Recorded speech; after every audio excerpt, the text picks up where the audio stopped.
from each happily ever after, every wish upon a star.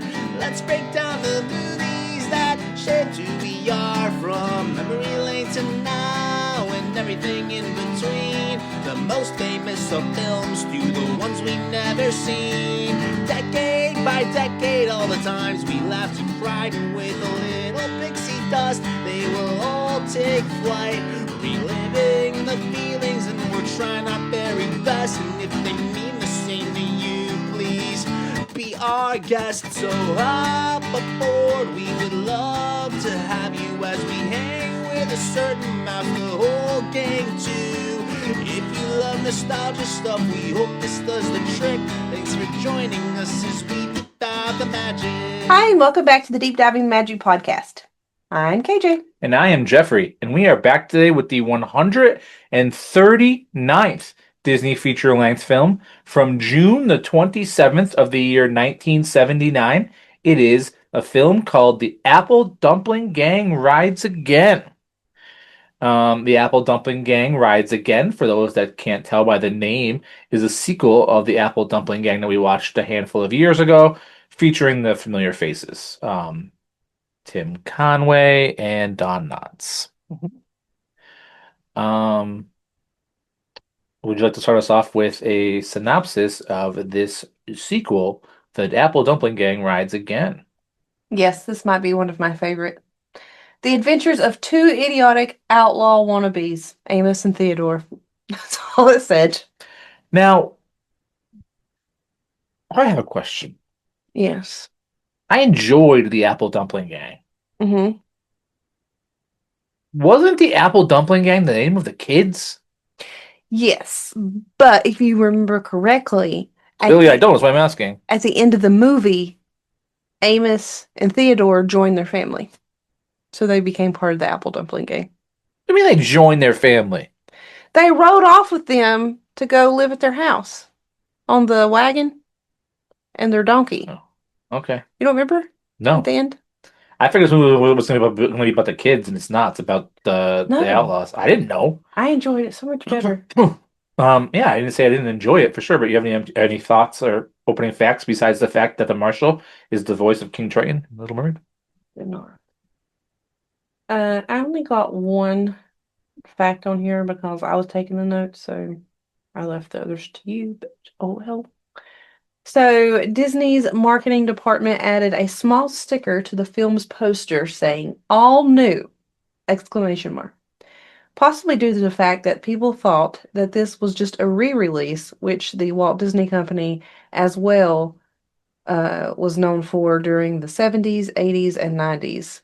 So they just figured it was a re-release of the original Apple Dumpling Gang from 1975, but it wasn't. But there are posters that exist both with and without the sticker.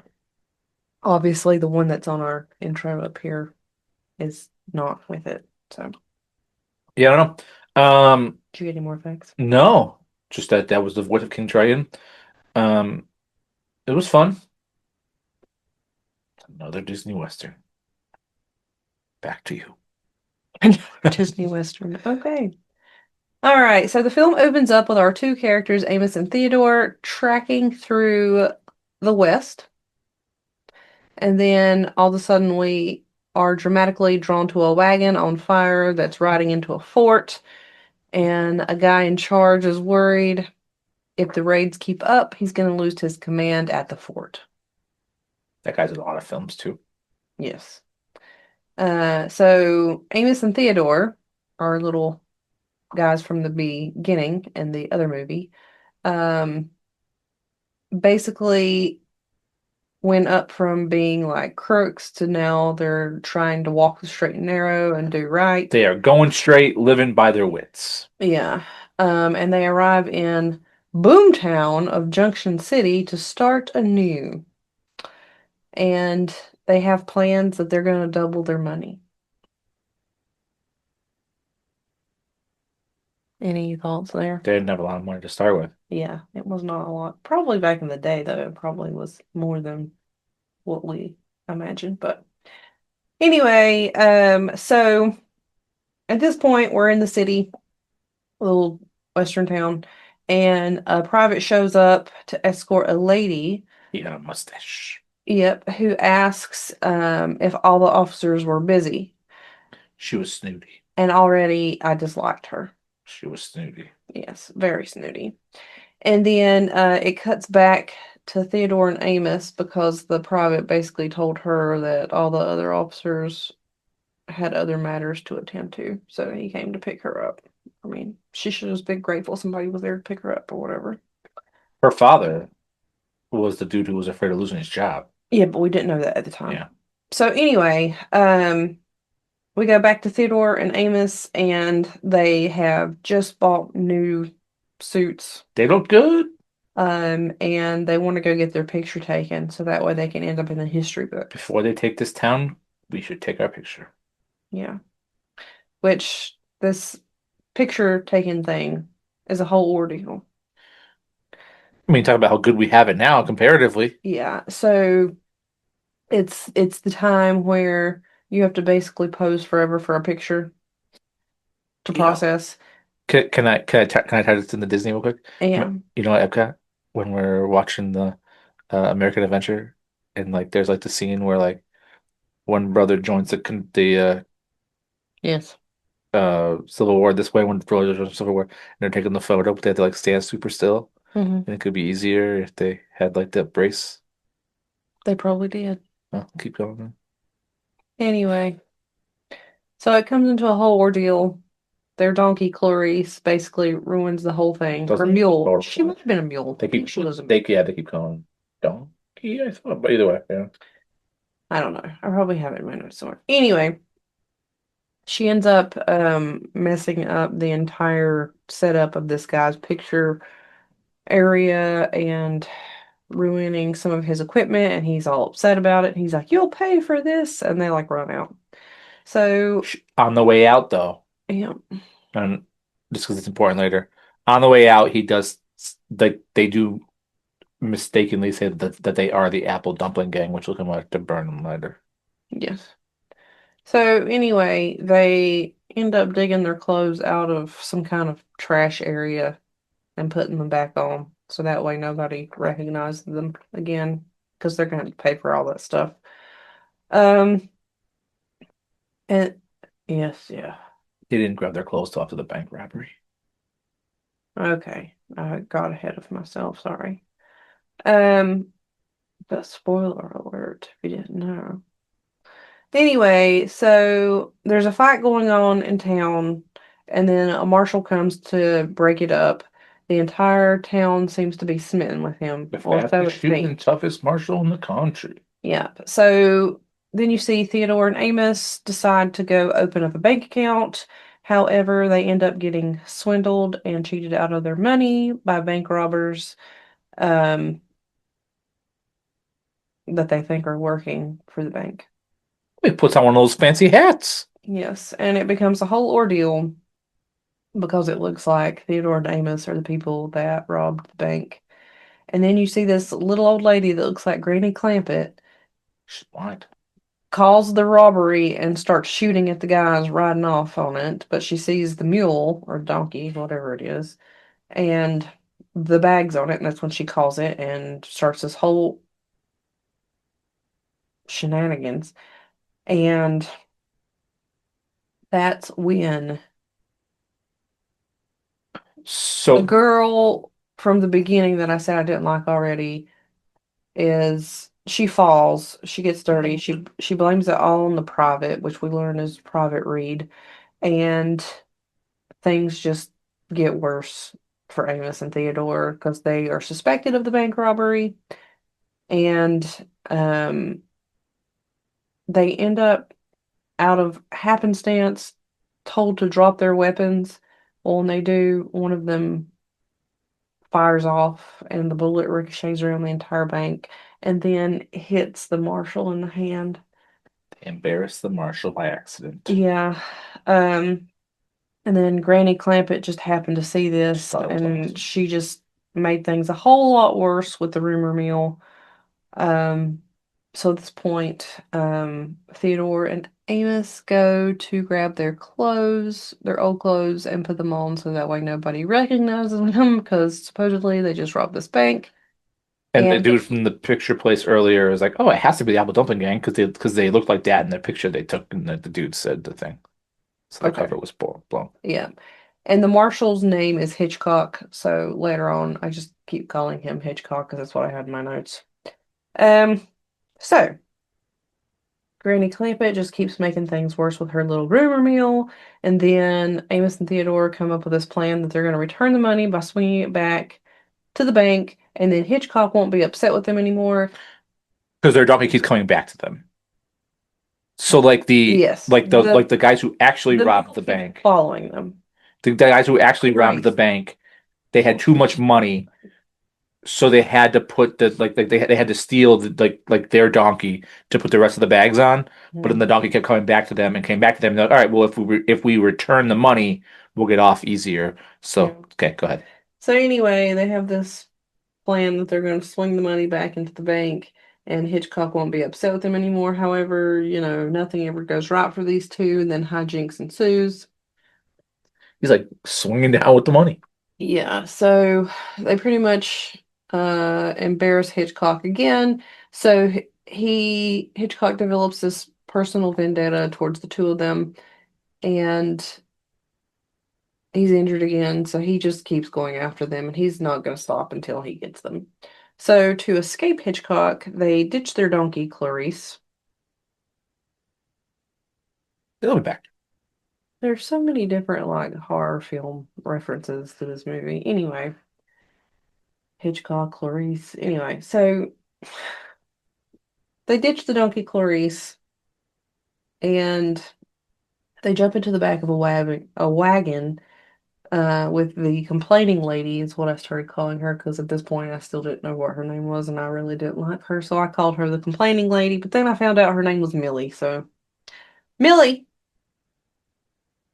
Little Miss Can't Be Wrong, Yep. um, is on her way with uh Private Reed to go back to Fort Concho where Or her from the beginning, yeah. yeah, where her dad is basically the man in charge. And the The Apple Dumpling wag, Gang's hiding in the back, yeah. and there's a bunch of champagne in the back because there's supposed to be some kind of big party for Millie. Well, she's getting engaged. Miss Complain a lot. Would you stop spoiling it? We haven't got there yet. It's my notes. Well, glad it's in your notes. So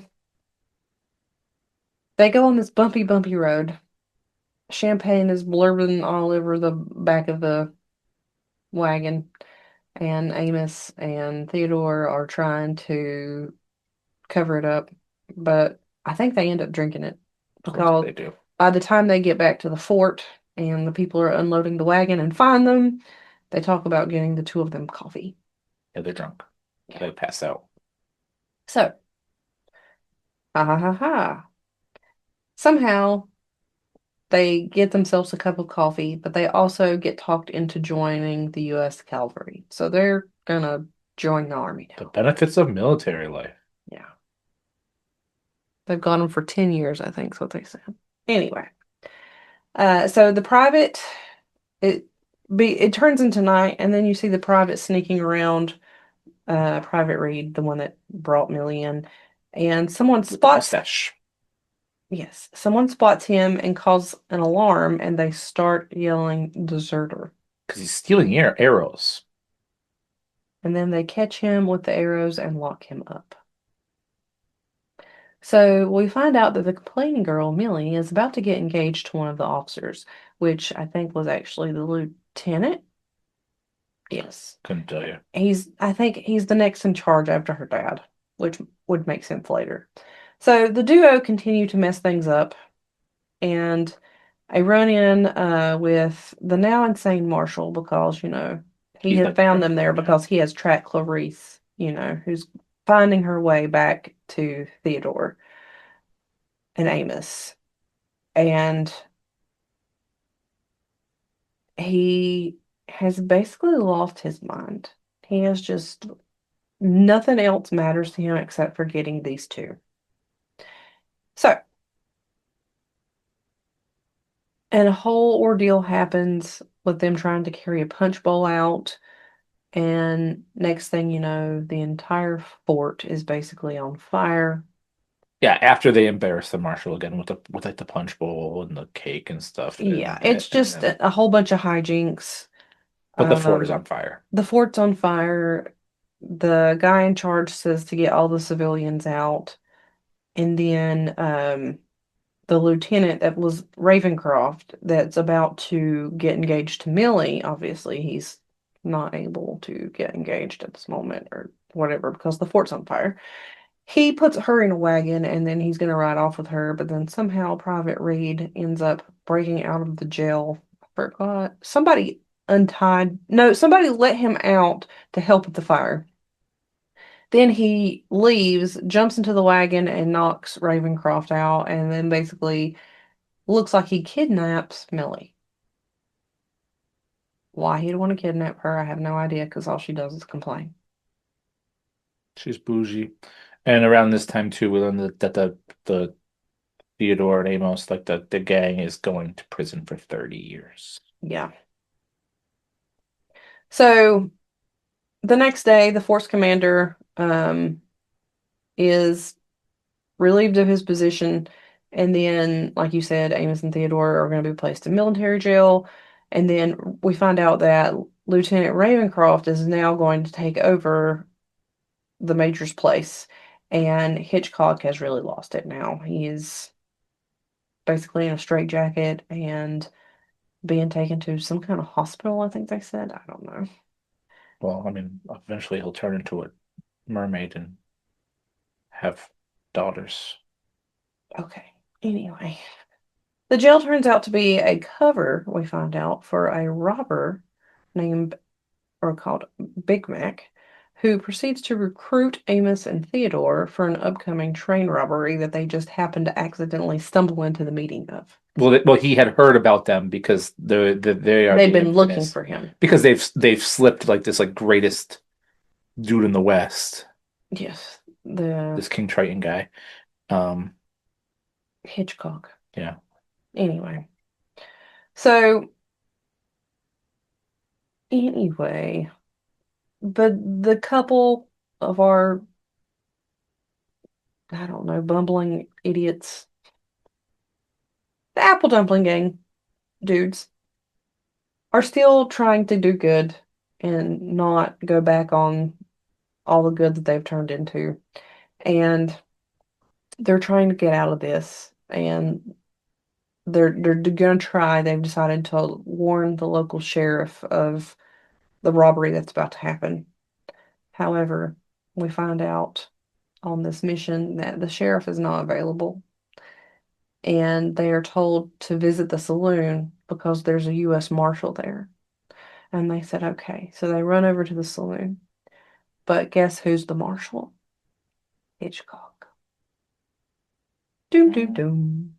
Anyway, so they end up dressing up because they're trying to hide from Hitchcock. they trade their donkey. Yeah, they trade the donkey, but not quite yet. Oh yeah, you're right. So they dress up like these barroom dance girls so they can hide themselves Yo, from the you were gang. laughing. You were laughing. I was laughing. To hide themselves from Big Mac's gang and then Hitchcock as well. And that did not work out. So they ended up running away and trading for blankets to hide themselves. And then they ended up jumping on this train to get away. So they're wearing like these big blankets. Hmm. With their barroom dance girl dresses underneath. Hmm. Bless them. Anyway, um, so But you'll never guess what train they're on. yeah, as luck would have it, They are on the same train that is being targeted yes. by the thieves. And when they see Big Mac's guys get on, they realize they have messed up and they were going to get off, but the train takes off. But guess who else is on this train? Millie, And the dude with the mustache. not yet. Oh yeah. Stop jumping ahead. And the Ravencroft dude. No, he's not there yet either. He wasn't even there. I think you fell asleep. No, it's right here. I got them in my notes. Well, he is not on the train. So Okay. anyway, with some help, we see the train takes off. They're hiding in their blankets. It's wrapped up over their heads. And then we go to another scene, and you see Big Mac on his horse, sitting beside Ravencroft on his horse, waiting on the train to come. And Ravencroft tells Big Mac, well, since this is not goods, we should just split the money right here and then go our ways.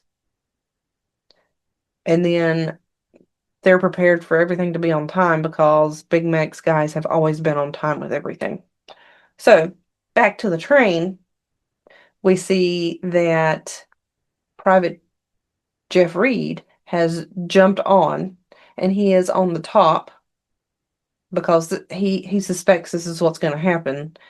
And as he is climbing his way up towards the cart that's got all the money in it, he sees Millie. So he jumps down to tell Millie, hey, I'm actually Captain such and such. I don't remember what his name was. No, he wasn't Gaskill. That was her last name. Oh. Um, Yeah, so basically, Russell. so No. basically, this is where the double turn comes, where the dude who you think was the bad dude who was like stealing things is actually the undercover, and then the guy who was going to marry Millie is actually a bad dude who's helping out Big I Mac. know. I wasn't there You yet. just you just said it all. I know, but you just stop. You just said it all. Look, I didn't say anything that you didn't already say. So anyway, he tells her to go back to her seat because he likes her, but he makes sure that she didn't marry Ravencroft, but she said they didn't have time for that. Da, da, da, when she ran away. Because I forgot in this part, when he kidnapped her, he ended up taking her to this little lady's house, which actually ended up being blind, but you didn't really notice it at first until all of a sudden you did notice it. And so they're helping her out around her house, cutting wood, and she's like in the kitchen cooking, talking to them, and that's kind of when you realize like she is not looking at them when she's talking to them. And then when he comes back from some kind of mission talking to people, she tells him that Millie ran away. And she's like, well, she'll just stick by the creek and then she'll end up at such and such's house and they'll end up getting her back to the fort. She'll be fine. And he's like, yes, but then she'll be back with Ravencroft. But before she left, the little old lady told her, you know, Jeff's in love with you. Hmm. And she was like, he doesn't love me. And she goes, oh, I can tell by the way he talks to you. Anyway, so back to that. She's got this seed planted that this guy loves her. And I guess she starts seeing that Ravencroft maybe doesn't really like her as much as she would hope so. But so when Jeff gets to the plane or the train and sees her, he jumps down to the bottom, tells her, "Hey, like you gotta be careful. Da, da, da, go back to your seat. This is probably not a good place for you right now. I need you to be safe, because we're gonna get engaged and we're gonna get married." There was no falling in love story. It was just we're gonna get married. No time. I know, and all she did was complain. So I don't know how he fell in love with her. Because that's why I didn't have any time. It's a Disney movie, I guess. You know, looks at first sight, whatever. So she goes back to her seat.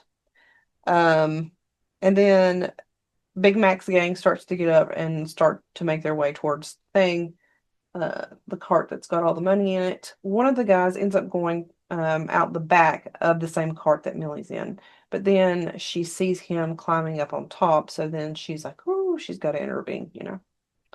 Um, and then a bunch of hijinks ensues, and they end up getting caught. The train stops. They open up the thing, and then somehow Amos and Theodore accidentally save the day because they didn't really mean to, but then it looked like they did. So Yeah, so then that's when Ravencroft is telling Jeff, well, you can't arrest me. And he's like, well, actually, I'm Captain such and such, and you can have this at your next court-martial date, and they'll determine with all the evidence. And then he's like, well, how are you going to arrest me? You and who? And then they're like, the Apple Dumpling Gang. You know, because they had to drop their blankets because the yeah. natives came back for the blankets because the Oh, dumping yeah, ground. that's what happened. Because so the train had to stop because they ran into a group of natives, and then the natives were trying to find the Apple Dumpling Gang to get their blankets back because the Yeah. donkey ran away again. And everybody was confused because of whatever First Nations people this was not the kind that would attack them. They were very peacekeeping people, and they were very confused as to why they were trying to stop the train. So then they dropped the blankets, and they're still wearing like their bar girl clothes, but then they switch out of those And pull guns. at the exact time to be able to pull the guns to be able to arrest people. Yeah, And that's how they accidentally saved the day. Obviously, I did not go into detail on the arrests Sorry, guys. were made, including the lieutenant for working for Mac. Yeah. And I'm still kind of confused as to how the three of them ended up arresting everybody else. But, it's a Disney movie, so I guess that worked out. And the Apple Dumpling Gang was found not guilty. Yeah. And Anyway. honorably discharged from the military. Yeah. So, and then I guess Amos and Theodore are going to go back and work at Russell Donovan's farm, which was the guy from the first movie. So they're going to go back to that. Anyway, it was funny. Was it now? Yeah. I probably liked it better than the first because it just made me laugh a lot more. And I think I enjoyed it better without the children. But I don't think I like it well enough to knock the Jungle Book off my. Yeah, but you have Apple Dumpling Gang like 6 spots above the Jungle Book. I know, but I don't know if I liked it that much. You just contradicted yourself completely. I know, but now I'm wondering if I put the Apple Dumpling Gang too high on my list. Or you just realized the Jungle Book is not as great as you thought it was. Well, Would you rank? tisk, yes. I like the Jungle Book. I'm just saying, like you're playing your list over here. The Apple Dumpling Gang Rides Again on IMDb was rated a 6 out of 10. I gave it a 7 out of 10. And I think I'm gonna have to knock the Jungle Book off my list. Okay, so then if you're knocking it off, where's this one going, and what's your new list upon a star? This is look, time out. We're gonna put the current back. I asked you in the beginning if we should do a top 25, and you said no, we'll do top 10. No. And I said this is gonna get hard. Well, it's gonna get hard. It is gonna get hard. We have to grit our teeth. So at some point, I'm gonna have to knock some heavy hitters off my list. Okay, Jungle Book is getting knocked off yours. So what is your current list upon a star? So my current list upon a star is The Many Adventures of Winnie the Pooh, 101 Dalmatians, The Parent Trap, Sleeping Beauty, Dumbo, The Apple Dumpling Gang Rides Again,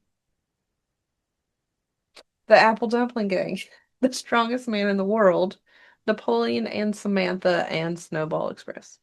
I cannot believe that the strongest man in the world is still on this.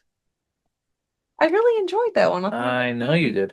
All right, so this is making your list at number 6. Well, this is not making my list. It was good, but I'm sticking with it. We are in the Christmas season, so I'm not knocking the Christmas movie Babes in Toyland off my list. You didn't know it was a Christmas movie until literally, what was it? The night before last? Yeah, when I rewatched it. And you were like, I don't remember this being a Christmas movie. But I remember it being awesome. So my list upon a star is number 1, 101 Dalmatians. Number 2, The Rescuers. Number 3, Mary Poppins. Number 4, The Many Adventures of Winnie the Pooh. Number 5, Peter Pan. 6, Robin Hood. 7, Alice in Wonderland. 8, Bedknobs and Broomsticks. 9, Pete's Dragon. And 10, still on the chopping block, Babes in Toyland. But, yeah. So, I'm going to ask you again. Since we have started this podcast, is that the first movie that we've watched thus far that we have watched again on our own free will? Well, no, because we watch Winnie the Pooh. We've watched. No, like again, since we watched it for the podcast. I'm sure we watched 101 Dalmatians or Mary Poppins again. I did not watch Mary Poppins again. Well, that's The fine. two of us together. The two of us together.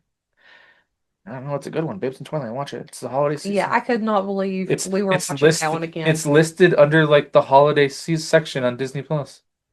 And he didn't even remember it being a Because I Christmas remember movie. being a fantastic film. But speaking of fantastic films, maybe. I don't consider it a holiday movie. Well, speaking of not a holiday movie, I guess we've made it to number 140. I can't believe that we have almost officially watched 140 films. We're moving a month in advance to July of 1979, and it is a film that I have no idea what we're getting ourselves into. It is called The Unidentified Flying Oddball. That's next. The Unidentified Flying Oddball. But before we get then, we are on Instagram. Come say hello. Deep Diving the Magic. We are on Spotify and YouTube. Thank you for those for letting us know that we made your Spotify wrapped or your YouTube wrapped. Deep Diving the Magic, that's where all of this happens. Thank you for your likes, comments, thumbs up, telling your friends, all that jazz. And of course, if you want to write to us, we are at email us at deepdivingthemagic@gmail.com. Our next film, again, we are moving over to film number 140. We made it to 140. We're still in the year 1979, but it is the unidentified flying oddball. Thanks for deep diving the magic. But Bye.